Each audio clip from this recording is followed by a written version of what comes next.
myself. And where I used to be the girl that would kind of like, you know, chase around after guys, and let's face it, it's a bit stupid because women are choosers and men are chasers, and yet in this switch that we've made through women's lib, we are now chasing men and they are running away because they don't know what to do. You know, it's quite terrifying. But you know, nowadays we've kind of switched this all around to the point where the dynamics, because everything works, you know, male is doing, fixing, sorting and achieving energetically, and it makes sense, and that doesn't necessarily have to be about a man, but it makes sense that it is about a man because the penis penetrates the vagina, fairly basic. Whereas the woman is always the receiver, passive stillness and being. So there's always got to be those dynamics in a relationship. So the problem is nowadays we've switched those dynamics around, and now I know far more dynamic women and far more men that are laid back. And we're kind of like going, how did this happen? But actually it happened because the women's liberation movement was actually liberation into masculine, not feminine. Now I'm not saying it was wrong, but I look forward to when we get the balance back, because whenever shift happens, you always go too far into an extreme to pull it back. So when I learned to have self-esteem, if anyone spoke disrespectfully to me, they kind of, you know, walked away missing some of their innards, which is unfortunate. But I got to a point where I was aggressively feisty if anyone spoke badly to me. And now I kind of like, if someone speaks badly to me now, I'm kind of like, well, that's an opinion. But I don't react to it in the same way that I did. Because you have to kind of like go to one extreme in order to bring yourself back into a normal extreme. So that you find that when you start to make these shifts, you make the shifts really, in a sense, too big, and then you bring them back. And this is on a personal level, but we also do this in a societal way as well.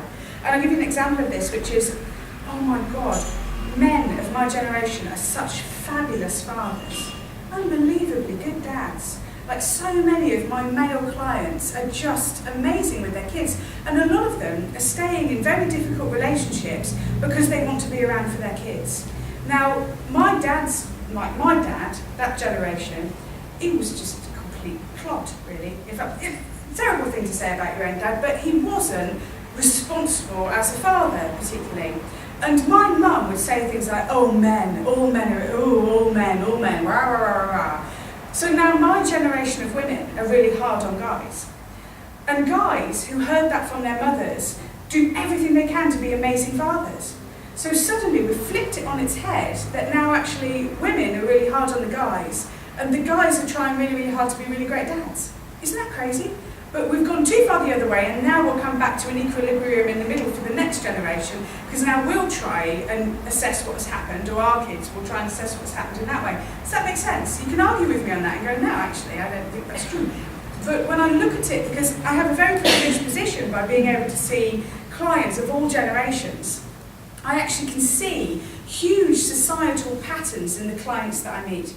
You know, from all of the new culturalisation that's happening, it's really, really very fascinating that we will drop from one sub-personality culturally to another. So then women become controllers, you know, and men become, I don't know, not victims, but they become a real strong father kind of archetype. So these archetypes play up in our society as well as playing up in our personal life and who we are.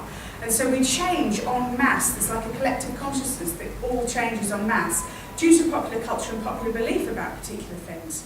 There was a scientific experiment where they were flashing up pictures of people from different cultures and putting word associations with them.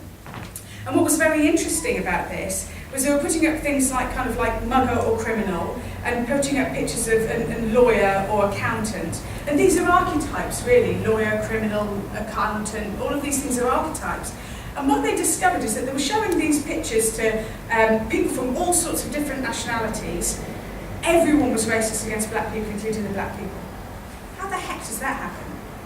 That's crazy, isn't it? So people were making word associations because of cultural beliefs that are indoctrinated on a particular society, not on a particular culture.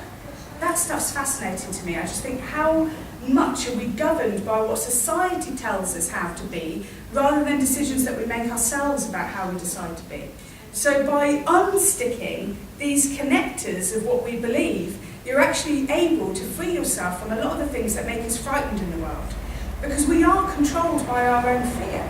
We can be easily controlled by that. So when you believe certain things, so if mass culture kind of then starts to say, oh, everyone from this particular ethnic minority is going to bomb us, everyone from this particular thing, to unlock yourself from that means that you can treat people not as a system of their culture, like, for example, treating somebody as a maths teacher as being a system of teachers. Then you can have systems of cultures, or you can have systems about men, or systems about women, or systems about different things. You can free yourself from that and decide to make your choices based on what you believe, not what you're taught to believe. And that's really exciting to me, because the stuff that you're kind of like learning here means that you can watch the news and instead of feeling fearful about it, you'll go, nah, that's bollocks. It's great. It's a great liberation point to be at. So, any questions at this point? Just because I can go on and on.